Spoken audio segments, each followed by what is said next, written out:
हो गया है सरकारी में, तो उसी आपके आशीर्वाद से वहीं मैं थोड़ा व्यस्त रह गया, तो 4-5 दिन विगत नहीं आ पाया। आखिरी के 3-4 दिन से हम लोग क्षेत्र में लगे हुए हैं, उसी के लिए क्षमा चाहता हूं कि मैं समय पे नहीं आ पाया।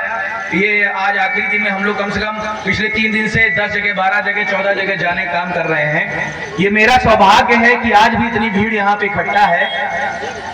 तो इसके पहले कुछ कहूं, यहाँ मौजूद सभी माताओं को, सभी बहनों को मैं झुक के प्रणाम करता हूँ। ये बार बार हर मंच से मैं कहता हूँ, बेटी बंद करो यार भैया।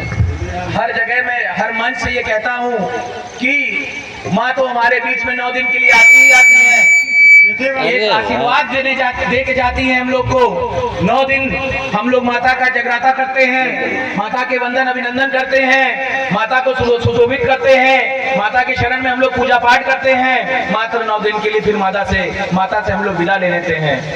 और भाइयों बहनों, यहाँ हमारी भाई सब खड़े हैं, आपसे कहूंगा कि साक्षात आपके घर में आपकी बहन, आपकी माँ, आपकी धर्मपत्नी, ये खुद एक माँ है, खुद एक हमारे बीच में दुर्गा है, काली है, लक्ष्मी है और कहीं ना कहीं सरस्वती है। आप इनकी पूजा करना सीख लो, आप इनको सम्मान देना सीख लो। जिस दिन आप इनको सम्मान देना सीख लोगे, साक्षात माता रानी आप सबके बीच में आ जाएगा। मैं देखता हूं हम पुरुष प्रधान देश में रहते हैं, हम काम करने बाहर जाते हैं भाइयों, 2 रुपए कमाने, 2 रोटी कमाने, 2 कपड़ा कमाने, किसके लिए? अपने परिवार के लिए, अपनी माँ के लिए, अपनी बहन के लिए, अपने बच्चों के लिए। आप चले जाते हो, किसके ऊपर आश्रित करके जाते हो? पूरा घर। किसके ऊपर आश्रित करके जाते हो? पूरा खेत खलियान। किसके ऊपर आश्रित करके जाते हो? अपने जानवर। ये माँ है, ये बहन है, इनके ऊपर कि आप जा रहे हो, आपका घर सुरक्षित है। हे माताओं, हे बहनों, मैं झुक के प्रणाम आपको करता हूँ। आप कहीं ना कहीं खेत खलियान भी देख रही हो, बच्चियां पढ़ भी रही हैं, पढ़ाई के साथ साथ खेत खलियान भी देख रही हैं, कहीं ना कहीं कपड़ा भी पछाड़ रहे हो आप लोग हम लोग का। हम लोग को 2 रोटी खाने के 2 रोटी भी बनाते हो, जो मनमाहा खाना मांगते हो खाना भी देती हो, और कहीं ना कहीं हम लोग के दुख दर्द में हम लोग के साथ खड़े रहते हो, और कहीं ना कहीं हमारा जानवर से, खेत से लेके, कपड़े से लेके, रोटी से लेके, हमारे मकान तक का साफ सफाई करती हो। धन्य हो, ये आप हो। मैं साक्षात कहता हूँ कि माँ दुर्गा हम सब के बीच में है, माँ काली हम सब के बीच में है। इनका सम्मान करिए, बेटियों को पढ़ाइए। आपको मैं कहूंगा मेरी बहनों कि आप शिक्षा जरूर लेना, हक से लेना, लड़ के लेना। और मुझे पता है कोई माने ना माने, अपनी माँ से जरूर कहना कि मुझे पढ़ाओ। मैं आने वाली नस्लों को, आने वाली जनरेशन को मैं पैदा करने वाली हूँ। मैं शिक्षित नहीं रहूंगी तो अपने बच्चों को क्या पढ़ाऊंगी? गलत कह रहा हूँ कि सही कह रहा हूँ? बताओ बहनों, अगर आप नहीं रहोगी तो कैसे आगे पढ़ाओगी? सही है। और पढ़ोगी तो लड़कों से हक अपना मांग लोगी, लड़के ले लोगी, और जब शिक्षित नहीं रहोगी तो दूसरे पे निर्भर रहोगी। बिल्कुल। इसलिए शिक्षित हो, तो सबसे लड़ लोगी। सही है। लड़ने का मतलब घर में नहीं लड़ना है, इस समाज से लड़ना है। लड़ाई तब तक करो घर में, तब कि हमको पढ़ने दो। और किसी की कड़ी में बाता मोड़ पे आप देख रहे हो, बहुत दूर नहीं है मेरी बहनों, ज्यादा से ज्यादा हम लोग शिक्षा देने का काम कर रहे हैं। ये जो आप बाला खड़ा देख रही हो, भाई खड़ा देख रही हो, आप माताएं जो लड़का खड़ा देख रहे हो, ये कहीं दूर दराज का नहीं है। मेरे पिताजी भी प्रधान है, मेरे पिताजी प्रधान रहे, मेरे पिताजी किसान है, 4-4 बार 5-5 बार प्रधान बने। हम लोग को बाहर पढ़ने भेजा, ये सोच के कि मैं भी किसान हूँ, कम से कम हमारे बच्चे पढ़ जाएं। हम लोग 5 वर्ष की आयु से, मेरी बहनों, मेरे भाइयों, हम यहाँ पे माँ बाप के पास नहीं रह पाए।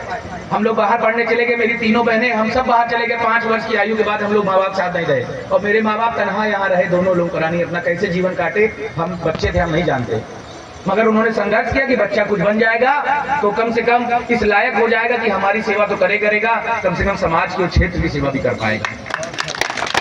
मैं, मेरी बहनों, ये 3 टांग गाड़ी घोड़ा देख रहे हो, ये किसी का कब्जा किया हुआ नहीं है, किसी की जमीन नहीं कब्जा किया हूँ, किसी का धन नहीं कब्जा कर लिया हूँ। शिक्षित हुआ हूँ, PhD कर रहा हूँ।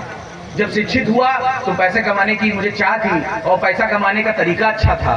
तो शिक्षित था तो आदमी ईमानदारी से काम करता है। जब शिक्षित नहीं रहोगे तो 3-5 करोगे, छोटे रास्ते ढूंढोगे कि कैसे पैसा कमा ले। जब शिक्षित रहोगे, जब विद्या रहेगी, सरस्वती रहेगी, तो लक्ष्मी आएगी ही आएगी।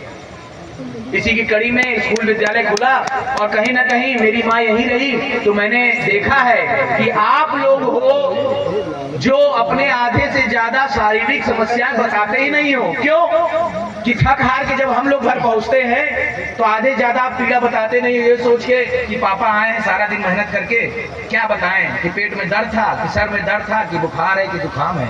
माताएं आधे ज्यादा कष्ट अकेले झेल जाती हैं, बताती नहीं हो आप, मुझे पता है, मेरी भी माँ है, उसकी भी उम्र हो रही है, मैं जानता हूँ कि आधे से ज्यादा चीजें आप बताते नहीं। क्यों? क्योंकि आप किसी के ऊपर बोझ नहीं बनना चाहती। आप सोचती हो कि हमारा आदमी, हमारा पिता, हमारा भाई, हमारा जो गार्जियन है ये परेशान है सारा दिन, हम नहीं बताएंगे। मगर आपकी भी कमी नहीं है इसमें, मैं आपकी कमी नहीं कहता, मैं उदारता कहता हूँ। उदारता के साथ साथ ये भी कहूंगा क्योंकि यहाँ कोई महिला डॉक्टर अच्छी नहीं है। यहाँ अच्छी महिला डॉक्टर होती तो आप खुद ही चली जाती इलाज कराने, जरूरत नहीं होती। पुरुषों के बीच में जाके अपनी समस्याएं बताना हर किसी के बस की बात नहीं है। और कहीं ना कहीं आप अपना सम्मान, आप अपना लहजा नहीं भूलते, इसलिए आप नहीं जाते पुरुष डॉक्टर के पास। यहीं पे बाता मोड़ पे एक अस्पताल, मेरी बहनों, मेरी माताओं, वादा कर रहा हूँ कि मार्च, अप्रैल, मई से चालू हो जाएगा 2024। और इतनी बगल में है, वहाँ लेडी डॉक्टर बैठेगी। जब लेडी डॉक्टर बैठेगी तो आपको कोई शर्म और लाज नहीं रहेगी, आप अपना इलाज वहाँ पे करा पाओगे।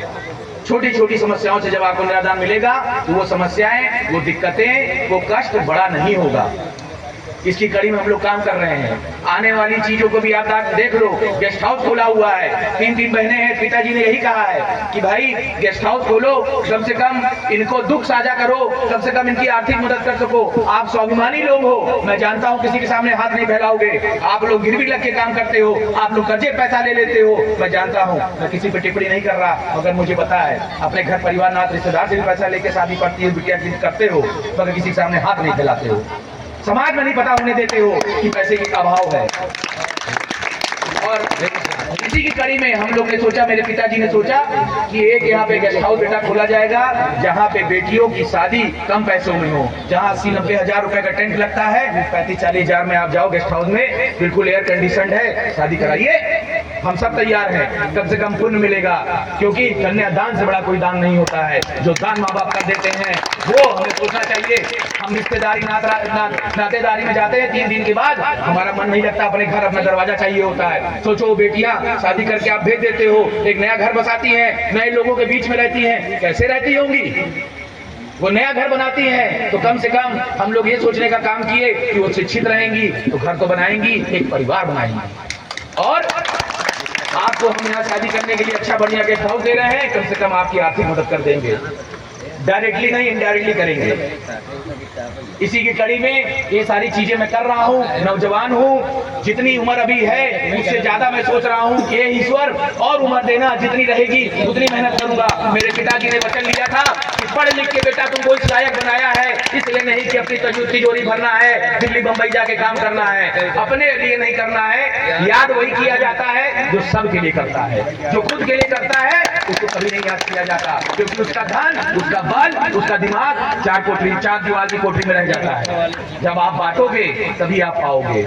ये मेरी सोच है। व्यक्तिगत किसी को लाभ हम ज्यादा नहीं दे पाते, क्योंकि कोई ऐसा हमारे पास आर्थिक स्रोत नहीं है, मगर सार्वजनिक लाभ हम लोग देने का काम कर रहे हैं। आने वाले समय में हम लोग एक कोल्ड स्टोरेज भी खोलना जाने वाले हैं। हमने जमीन चिन्हित कर ली है। उसका लक्ष्य इसलिए है, हम किसान प्रधान देश से हैं, हम सब किसान हैं और किसानी करते हैं। अनाज हम उगाते हैं, काटते हैं, वही खाते हैं, क्योंकि अनाज हम खरीद के नहीं खाते हैं। कुछ चीजें जो हम नहीं उगा पाते वही खरीदते हैं, अन्यथा हम अनाज नहीं खरीदते हैं। इसी के लिए कोल्ड स्टोरेज खुलेगा, कम से कम आपका अनाज सुरक्षित रहेगा। तो एक कोल्ड स्टोरेज भी खोलने का काम कर रहे हैं। कई लोग ये बोल जाते हैं कि अरे भैया बाहर पड़े हैं, काजन ही बड़की गाड़ी चढ़ाता है। मैं कहता हूँ मेहनत से कमाया हूँ, कम से कम समाज के लिए कुछ कर तो रहा हूँ। जो लोग केवल उड़ान देते हो उनसे पूछ लो कि आप समाज के लिए क्या करोगे। मैं कहता हूँ पैसा नहीं, दिल बड़ा होना चाहिए। आप करने लायक बनोगे तो जरूर करोगे।